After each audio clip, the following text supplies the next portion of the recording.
স্বাগতম আমার লিও বন্ধুদের আমার অমৃত সন্ধানের চ্যানেলে তোমাদের জন্য একটা নতুন রিডিং নিয়ে। তো এবার দেখতে চলেছি 8ই সেপ্টেম্বর থেকে 14ই সেপ্টেম্বর এই সপ্তাহটা তোমাদের জন্য ঠিক কেমন হতে চলেছে। চলো দেখা যাক একটা জেনারেল মেসেজ দিয়ে। দেখা যাক লিও বন্ধুরা কি আসতে চলেছে। 2 অফ পেন্টাকলস, কোনো একটা বিষয় নিয়ে আমার লিও বন্ধুদের মধ্যে একটা কিন্তু ব্যালেন্সের অভাব আমি দেখতে পাচ্ছি। মানে সেই বিষয়টার ওপর বেশি জোর লাগাবো কি লাগাবো না সেটা নিয়ে একটা কনফিউশন কিন্তু আমার লিও বন্ধুদের মধ্যে আমি এই উইকে দেখতে পাচ্ছি। তো যদি বন্ধুরা এরকম কোনো সিচুয়েশন হয় যেখানে তুমি ডিসিশন নিতে পারছো না, তোমার লাইফে কিছু ভালো মুহূর্ত কিছু খারাপ মুহূর্ত, তুমি ডিসিশন নিতে পারছো না যে তুমি কোন দিকে যাবে, কোন দিকটার ওপর বেশি মাথা ঘামাবে, বা নিজেকে পজিটিভ রাখবে নাকি নেগেটিভিটির মধ্যে নিজেকে হারিয়ে ফেলবে, এই ব্যাপার নিয়ে ভীষণ যদি ক্যাওটিক ফিল করো নিজের মাইন্ডটাকে, তাহলে কিন্তু এই উইকে তুমি দেখতে পাবে তুমি অনেকটা বেশি গ্রাউন্ডেড আর ব্যালেন্স ফিল করছো। দেখতে পাবে তুমি কোনো বিষয়টার থেকে যেটা এতদিন বুঝতে পারছিলে সেখান থেকে কিছু কিছু বুঝতে পারছো যে তোমাকে কোন দিকে যেতে হবে, কিভাবে তোমার লাইফটাকে ব্যালেন্স করতে হবে। এতদিন তুমি বা এর আগের সপ্তাহে আমি যেটা দেখতে পাচ্ছি তুমি ভীষণভাবে ইমব্যালেন্স ছিলে, বুঝতেই পারছিলে না যে কি করবে সিচুয়েশনগুলোকে নিয়ে, কিভাবে ডিল করবে, কিভাবে সব কিছু নিয়ে এগোবে। কিন্তু এই সপ্তাহে আমি দেখতে পাচ্ছি কিন্তু যে তুমি সুন্দরভাবে ব্যালেন্স করে নিজেকে গ্রাউন্ডেড রেখে এগিয়ে যাচ্ছ। ভীষণ সুন্দর লিও, ভীষণ সুন্দর। এবার দেখা যাক তোমার লাভ লাইফটা ঠিক কেমন যাচ্ছে এই উইকে। তোমার লাভ লাইফটা কেমন যাচ্ছে। অ্যান্টিসিপেশন, তুমি এতদিন যেটার জন্য এত আকাঙ্ক্ষিত হয়েছিলে যে লাভ লাইফটার জন্য, ঠিক সেটাই আসতে চলেছে লিও। তুমি এতদিন যে স্বপ্নটা যে দেখতে যে তোমার লাভ লাইফ এরকম হবে, তোমার পার্টনার এরকম হবে, তুমি এই জিনিস এইভাবে তোমার লাভ লাইফটাকে এনজয় করবে, ঠিক সেই জিনিসটাই কিন্তু আসতে চলেছে তোমার লাইফে। আর বেশি দিনের অপেক্ষা নয়, হয়তো এই সপ্তাহ থেকেই সেটা শুরু হয়ে যাচ্ছে। হয়তো যদি কোনো মানুষের জন্য তুমি অপেক্ষা করে থাকো এই উইকে যে সেই মানুষটা আসতে, সেই মানুষটাকে তোমার লাইফে তোমার দরকার, তুমি অনেক প্রে করেছো ঈশ্বরের কাছে বা ম্যানিফেস্ট করেছো, তাহলে কিন্তু সেই মানুষটা তোমার লাইফে এই উইকে কোনো না কোনোভাবে আসতে চলেছে। চলো দেখে নিই তোমার কেরিয়ারটা ঠিক কেমন হতে চলেছে এই উইকে। নর্থ স্টার, ওয়াও লিও, এই উইকে তো তোমার কেরিয়ারটা ভীষণ ভীষণ এনহ্যান্সড আর প্রোগ্রেসিভ দেখতে পাচ্ছি যে এই মানে তোমার কেরিয়ারটাকে নিয়ে তুমি এই উইকে খুব এক্সাইটেড থাকবে। তোমার যেটা স্বপ্ন, তোমার যেটা প্যাশন, সেটা নিয়ে কিভাবে তুমি এগোবে, কিভাবে কাজ করবে, সেটা নিয়ে তুমি ভীষণ এক্সাইটেড থাকবে এই উইকে। এবং অ্যাকশন ওরিয়েন্টেড উইক হবে এটা তোমার জন্য, তুমি অ্যাকশন নেবে। আর তুমি এতদিন এই যে ব্যাপারটা না বুঝতে পারছিলে না, যে স্টারটা নর্থ স্টারকে তুমি এতদিন খুঁজছিলে, তোমার দিক নর্থ স্টারে কী করি আমরা দিক নির্ধারণ করি, তো যেই দিকটা যেটার জন্য তুমি এতদিন ইমব্যালেন্স ছিলে, সেই ইমব্যালেন্সনেস থেকে তুমি বেরিয়ে আসছো, তুমি তোমার দিকটা বুঝতে পারছো কেরিয়ারে, যে তোমাকে ঠিক কোন দিকে এগোতে হবে, কোন পথে গেলে তুমি সাকসেস পাবে। এই ব্যাপারটা টোটালি ক্লিয়ার হতে চলেছে এই উইকেই। তো এবার চলো দেখে নিই তোমার হেলথ সিচুয়েশন কেমন হতে চলেছে এই উইকে।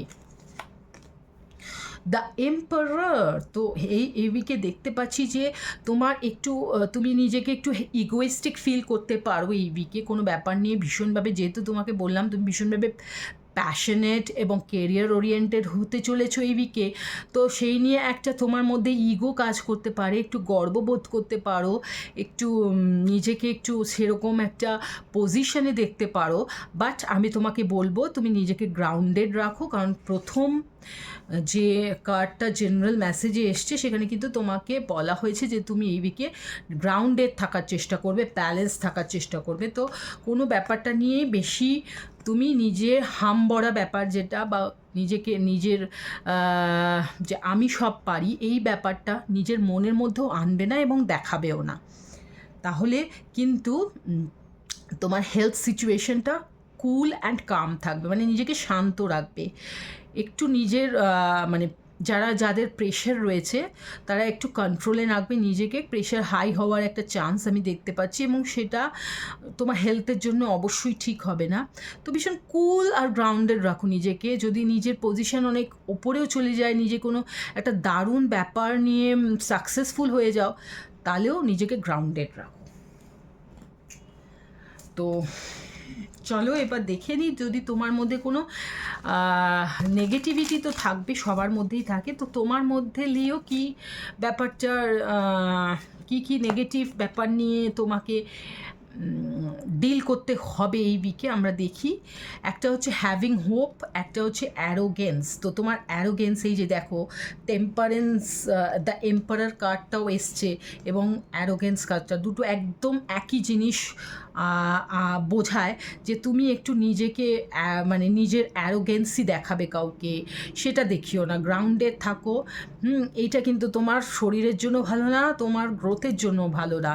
এই যে তুমি নিজের মানে তোমার যে নেগেটিভিটিগুলো, ফ্লসগুলো রয়েছে, যে তোমার মধ্যে যে গুণগুলো নেই, সেইগুলো তুমি অ্যাকসেপ্ট করো।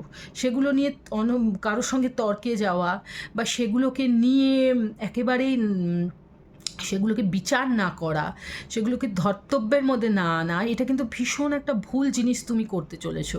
তোমাকে বুঝতে হবে যে তোমার ভেতরে কি প্রবলেম রয়েছে এবং সেইগুলোকে অ্যাকসেপ্ট করতে হবে, ঠিক করতে হবে, তবেই তোমার গ্রোথ হবে। নইলে এটা কিন্তু তোমার গ্রোথের জন্য ভীষণ একটা খতরনাক জিনিস হয়ে যাচ্ছে। তো দেখো, তোমার বয়স যেমনই হোক, তোমার কিছু শিক্ষা নেওয়ার সময় কিন্তু চলে যায়নি। শিক্ষা আমরা সারা জীবন গ্রহণ করতে পারি এবং গ্রহণ করা উচিত। সেই জন্য তোমার যদি মনে হয় তোমার কোনো খামতি কোনো জায়গায় থেকে আছে এবং সেটা তোমার গ্রোথের জন্য খুব হার্মফুল, সেই জন্য তুমি তাড়াতাড়ি সেটাকে এই উইকে ঠিক করে নাও, ইমপ্রুভ করে নাও, নিজেকে অ্যাওয়্যার করো, জেনে নাও যে তোমার মধ্যে কী নেগেটিভিটিগুলো রয়েছে। আরেকটা জিনিস, সেটা হচ্ছে সবসময় একটা হোপ রাখো নিজের জীবনে যে সব কিছু ভালো হবে। যে আমার মধ্যে যে নেগেটিভিটিগুলো আছে, তোমার মধ্যে একটা ধারণাই হয়ে গেছে যে যেগুলো তোমার নেগেটিভ, তুমি পারো না, তুমি যেগুলোতে একেবারেই সবার থেকে কমতিতে রয়েছো, তুমি ভাবো কি যে তোমার সেগুলো কোনো দিনই ঠিক হবে না। তুমি শুধু তোমার পজিটিভ ব্যাপারগুলো, পজিটিভ যে জিনিসগুলো আছে সেগুলোকে আরও ব্রাইটেন্ড আপ করছো, বাট তোমার নেগেটিভ যে প্রবলেমগুলো রয়েছে, নেগেটিভিটিগুলো রয়েছে, যে ফ্লসগুলো রয়েছে, সেগুলোর ওপর তোমাকে কাজ করতে হবে, তবেই তোমার গ্রোথ আসবে। তোমার যেগুলো পজিটিভ গুণ আছে সেগুলো তো আছেই, সেগুলোকে শান দাও, বাট তোমার নেগেটিভ যে জিনিসগুলো আছে সেগুলোকে ঠিক করো। সেগুলোকে ঠিক না করে কিন্তু তুমি অ্যাকচুয়াল গ্রোথ পাবে না। সেগুলো কিন্তু গ্রোথের ক্ষেত্রে তোমাকে বারবার পেছনে টেনে নেবে। তো সেই হোপটা তুমি নিজের মধ্যে আগে রাখবে যে হ্যাঁ, আমি সেগুলোতেও হয়তো দেখো, একটা মানুষ, তুমি হয়তো চাকরিতে ভীষণ উন্নতি করছো, কিন্তু তুমি ঘরের কাজে তুমি হয়তো অতটা নিপুণা নয়। তুমি এতদিন কি ভেবেছো যে না, আমি নই যেটাতে আমি ভালো, আমি সেটার দিকেই মনোযোগ দেব, যেটাতে আমি ভালো নয় সেটা নয়। আমি সবাই তো সব কিছুতে ভালো হয় না, বাট ঈশ্বর তোমাকে বলছেন যে তোমার যে জিনিসগুলো এখন তোমার মধ্যে ঘাটতি রয়েছে সেগুলোতেও তুমি এক্সেল করতে পারো। তোমার সেই ক্ষমতা রয়েছে, সেই হোপটা তুমি রাখো এবং তুমি সেই ক্ষমতাটা নিজের মধ্যে গ্রো করো। বিশ্বাস রাখো যে সেগুলোতেই তুমি এক্সেল হতে পারবে, তুমি সেগুলোতেও ভালো কাজ করতে পারবে। ওকে, তো দেখে নিই একটা অ্যাডিশনাল মেসেজ এই উইকের জন্যে ফর মাই লিও। ক্যামেরা, কেউ তোমাকে ভীষণভাবে দেখছে, তোমার গ্রোথকে নজর রাখছে, তুমি কি করছো কি না করছো। কেউ আছে যে কিন্তু ভীষণভাবে সেটাকে নজরে রাখছে, এবং কোনো পাস্ট পার্সন থাকতে পারে তোমার লাইফে, সে কিন্তু তোমার ফটো দেখছে, তোমাকে চিন্তা করছে এবং তোমার কথা ভাবছে, চাইছে তোমার লাইফে সে আবার ফিরে আসুক। তোমার মেমোরিগুলো সে রেমিনিশ করছে, মেমোরিগুলো সম্বন্ধে ভাবছে এবং এরম একটা কিছু কেউ করছে, বা এইটা কিন্তু যদি কোনো পার্সন না হয়ে থাকে তোমার লাইফে, তুমি কিন্তু কোনো একজন মানুষ সম্বন্ধে বা কোনো একটা সিচুয়েশন সম্বন্ধে যেটা পাস্টে হয়ে গেছে, সেরকম কোনো সিচুয়েশন সম্বন্ধে সেই ফটো দেখে তুমি সেগুলো ভাবছো, পাস্টের কথা ভাবছো, মেমোরির কথা ভাবছো। এই উইকে কিন্তু এই বিষয়টা তোমার হতে পারে। তো লিও, আই হোপ তোমাদের এটা ভালো লেগেছে, উইকে তোমরা এটা মেনে চলবে। তো আমি নেক্সট রিডিং নিয়ে আসবো খুব তাড়াতাড়ি। তার আগে অবশ্যই আমার চ্যানেলটাকে সাবস্ক্রাইব করো এরকম রিডিং পাওয়ার জন্য, এবং লাইক আর মেসেজ করো, ওকে? আর বেল বাটনটা অন করে রাখো, যাতে আমি রিডিং দিলেই তোমরা সেটা দেখতে পাও। Okay Leo, thank you so much, tata, bye by.